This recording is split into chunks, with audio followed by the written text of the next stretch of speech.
Hi guys, welcome to the new year and welcome to History 4th year. This is the Unit 5, Imperialism, War and Revolution.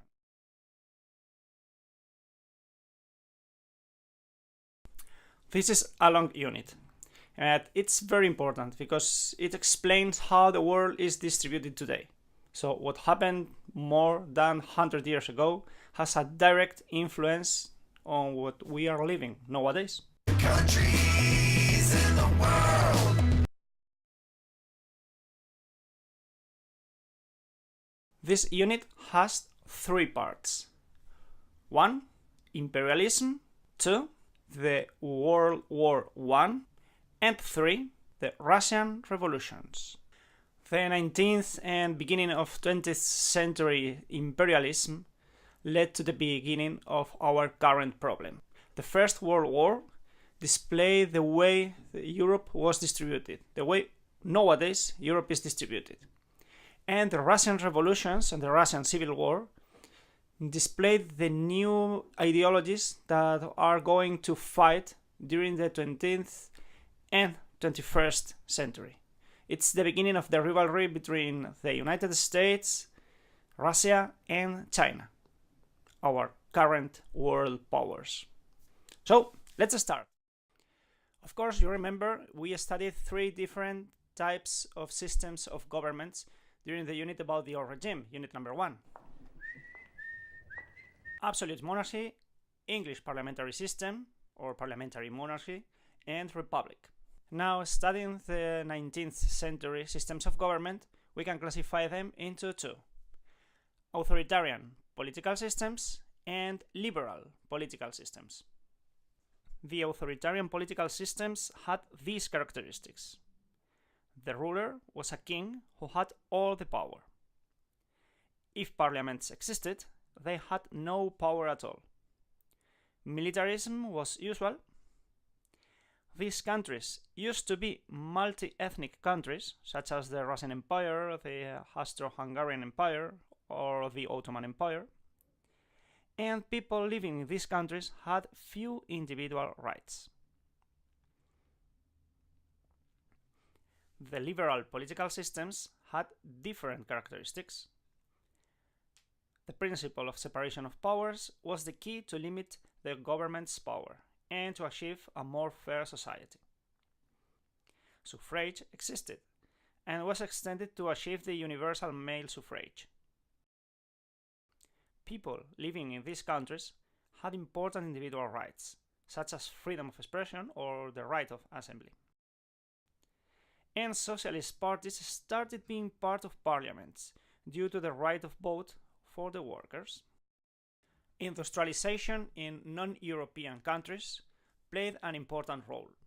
Let's study the 3 most important ones: United States, Russia, and Japan. Russian Empire was so big that it didn't depend on other countries' resources. So in Russia, the autocracy was the way of working, the system of government. Actually, it was an empire with an emperor called the Tsar. The Tsar held all powers. He was the head of the state, he was the head of the government, he was the head of the church because he was the highest religious authority of the Orthodox Church. Russian society was an old regime society, privileged and non-privileged social states. The nobility were the owners of large lands with hundreds or thousands of serfs living and working there.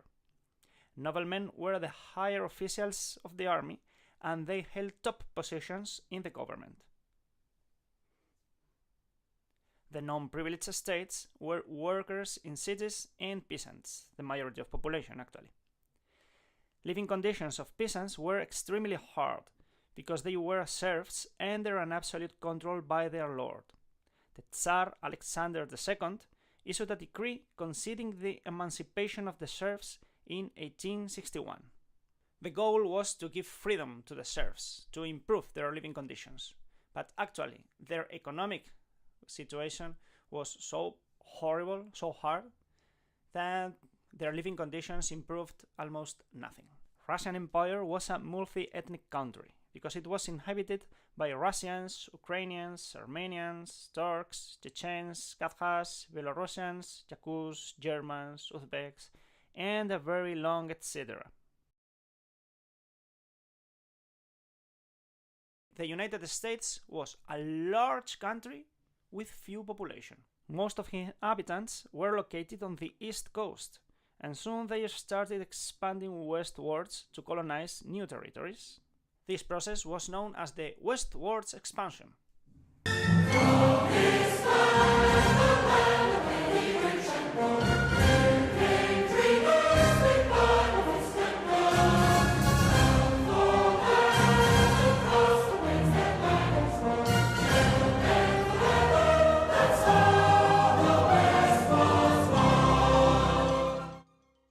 Western territories were populated by natives who opposed this expansion, and as a consequence, few natives survived to this expansion, and they were confined on reservations. By 1860, the United States were formed by 34 states. The states of the United States of North America were divided into two types: industrial and trading states, northern states, and agriculture states, the southern states. The southern states, specialized in agriculture activities, were based on large plantations, worked by a large workforce of black people who arrived to America as slaves from Africa, or descendants of African slaves. A crisis happened when Abraham Lincoln became president of the country in 1860, because he intended to abolish slavery everywhere, as it had happened in northern states. Southern states, of course, opposed the new president and left the Union, creating a confederation of states. A war started when Southern States Army attacked Fort Sumter in Charleston Bay in April 12, 1861, claiming this United States fort as their own. April 14, 1861. Fort Sumter, pounded by Confederate batteries, surrenders. Lincoln's response is immediate. The next day, he called for 75,000 volunteers for military service. Recruitment stations were flooded with men eager to put down the rebellion. But things were different in the border states. The governors of Kentucky and Missouri refused to contribute troops.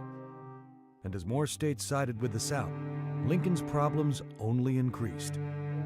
The president chose a Virginian to lead Union forces, but was turned down when Virginia seceded.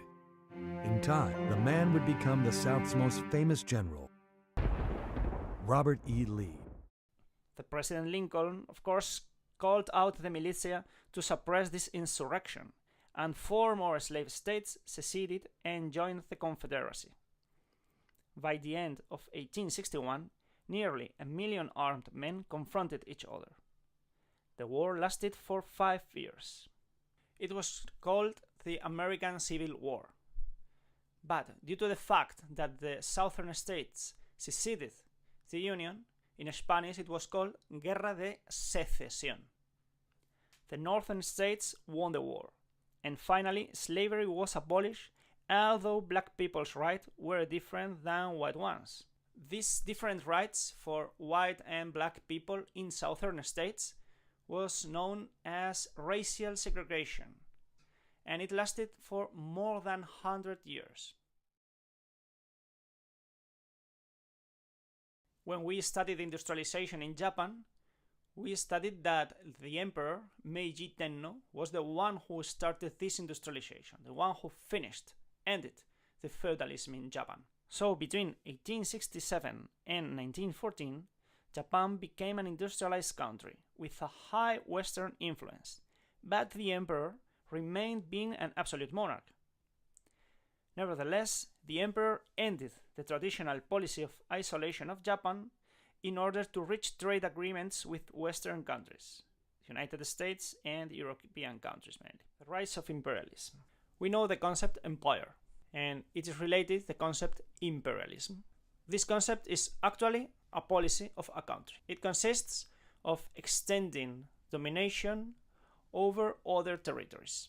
Actually, it's a conquering of territory. The conquering country is called mother country, and the conquered territory is called colony. Imperialism was usual during the modern age, when European kingdoms conquered territories with weak monarchies, or just without some form of state. Spain and Portugal built empires with territories in America, Africa, and Asia.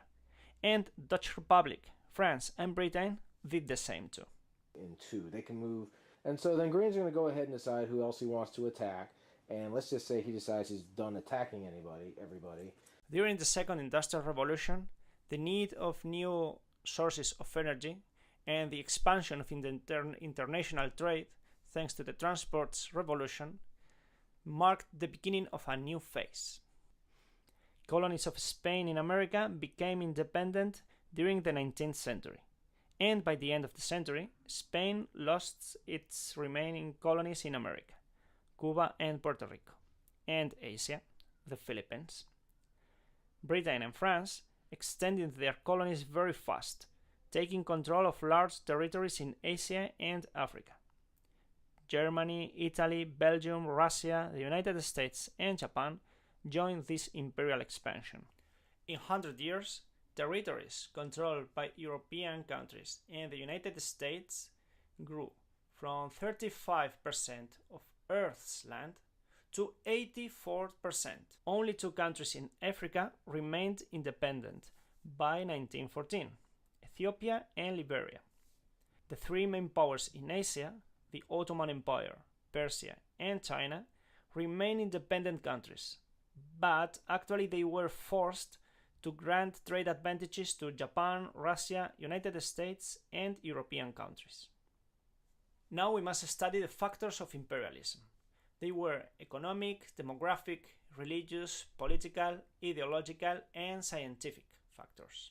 Imperial powers used their controlled territories to obtain raw materials, paying a very cheap price, and to sell their industrial products for a very expensive price, of course. You remember how the Industrial Revolution provoked a mechanization of the agricultural activities. As a consequence, plenty of agricultural workers were not necessary anymore. These people had to emigrate, and some chose the colonies. Europeans believed their culture and religion as the only true one, so they considered other cultures, and other religions of course, very primitive. Conversion into Christianity of native populations in Africa and Asia became a main goal for Europeans and a way of legitimation for their imperialist control. They would say, yes, we must control these primitive people to teach them the true religion. 3 were the political factors: geostrategy, competition, and prestige. According to their economic interests, imperial powers needed to control specific areas. For example, the communications of the huge extension of the British Empire, with territories in Asia, Africa, Atlantic and Pacific Ocean, made the existence of harbors and territories to supply the British merchant and military boats with coal, water and food completely necessary. This geostrategy was important during the 19th century and nowadays. Just have a look at these United States naval bases, or French, or British, or Russian. The economic profits provided by the colonies boost the competition between industrialized countries to colonize new territories, sometimes just to prevent other country to increase its power. One idea spread among European people: the more territories your country controls, the more important your country is. So European people supported colonialism based on nationalist ideology. Europeans believed in the superiority of white race, so other people in Asia and Africa were considered primitive, and Europeans had the duty to civilize them. Of course, this duty of civilizing people brought the right of ruling over these people. Scientists developed expeditions all over the world, In this way, they also contributed to imperialism, because the country that organized and financed the expedition, after they had explored a territory, country claimed the right to conquer it and, of course, to rule it and exploit it. The Great Colonial Empires. The first colonial empires were created during the 16th century by Portuguese and Spanish. But by the end of the 19th century, these countries lost completely their influence. Now the important countries were Britain, France, United States, Russia, Germany, and Japan. The most important and largest power in the earth was the British Empire. British colonies were distributed all over the world, and the main one was India. The great distance between the British Islands and India was solved with plenty of other territories colonized along the route. In this way, Britain took control of the Suez Canal and other key locations to secure the shortest route to India. Britain also had possessions along the coast of Africa and islands of the Atlantic Ocean to secure an alternative route surrounding Africa. Due to the intention of linking colonies from North and South of Africa, Britain came into a conflict with France. It was called the Fashoda Incident. By 1898, France wanted to extend its empire east to west, from the Niger River in West Africa to the Nile in East Africa, in order to control all trade. And Britain wanted to link its territory north to south, from present-day Cape Town, South Africa, to Cairo, Egypt, in order to establish a railroad over the entire length of the African continent. These two imperial powers' ambitions intersected in the city of Fashoda. Both countries understood: whoever controls Fashoda controls the entire African continent. Seeing no advantage in a colonial war with Britain, the French ultimately decided to withdraw its soldiers from Fashoda on 3rd November 1898. France and Britain agreed that the watershed of the Nile and the Congo, respectively, should mark the boundaries between their spheres of influence. Along with possessions in Asia and Africa, Britain also controlled Canada in America and much of Oceania. France created the second largest empire in the world. France conquered Algeria and Tunisia, created a protectorate in Morocco, and conquered territories in Central and Western Africa and Asia, Vietnam, Laos, and Cambodia. Other countries created colonies in Africa.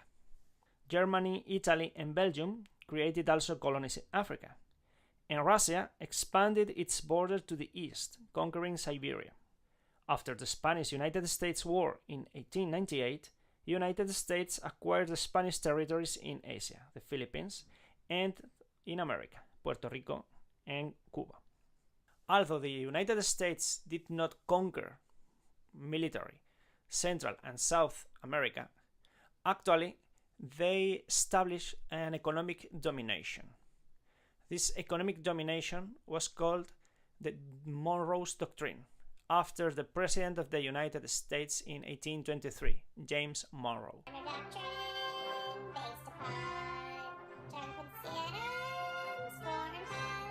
Monroe's doctrine stated, "Further efforts by European nations to take control of any independent state in North or South America would be viewed as the manifestation of an unfriendly disposition toward the United States of America." It means America for the Americans, for the North Americans, actually.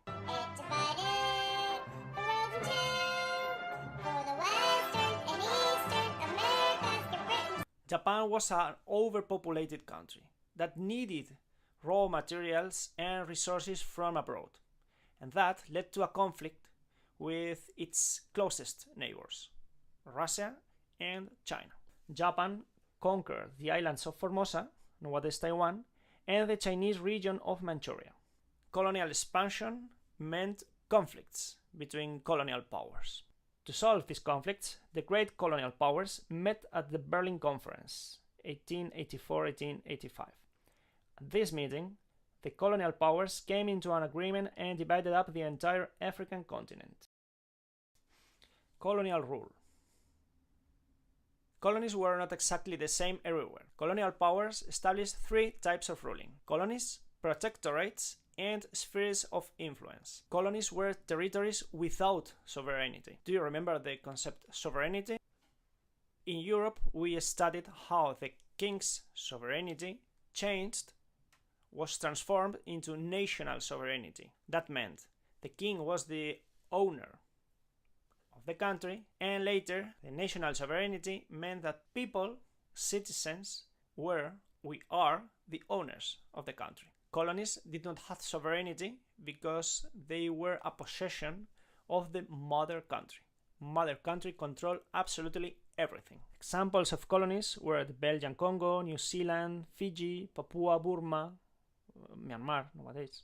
Protectorates were another category of colonization. Now the colonial power controlled the foreign policy and the main economic activities. Native authorities had control over domestic policy, local administration, local security, town halls.